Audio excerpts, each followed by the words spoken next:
शक्तीपीठ महामार्गाला बोरवडे ग्रामस्थांचा कडाडून विरोध. कोणत्याही परिस्थितीत मार्ग होऊ देणार नसल्याचं केलं स्पष्ट.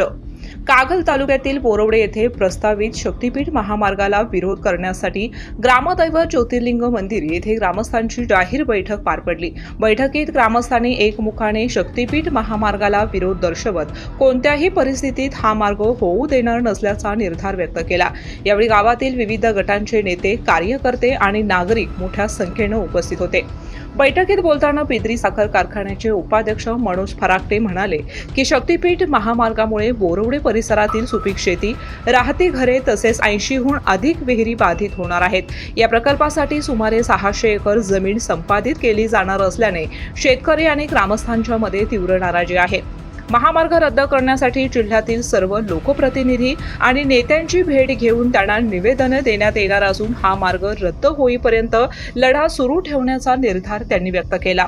पंचायत समिती सदस्य बालाजी फराकटे यांनी सांगितले की महायुतीचे घटक पक्ष म्हणून आम्ही कार्यरत असलो तरी शेतकऱ्यांच्या हिताच्या प्रश्नावर त्यांच्या बाजूने ठामपणे उभे राहू. कोणत्याही परिस्थितीत शक्तीपीठ महामार्ग होऊ देणार नसल्याचं त्यांनी स्पष्ट केलं. बैठकीत सामाजिक कार्यकर्ते संभाजी फराकटे, उपसरपंच दत्तात्रय पाटील, तानाजी साठे, युवराज पोवार, सचिन साठे, बाळासो सूर्यवंशी, सुनील मगदूम यांच्यासह विविध राजकीय गटांचे कार्यकर्ते उपस्थित होते. तसेच पालकमंत्री हसन मुश्रीफ, माजी खासदार संजय मंडलिक, माजी आमदार संजय घाटगे, समरजित घाटगे यांच्या गटातील कार्यकर्त्यांचीही उपस्थिती होती.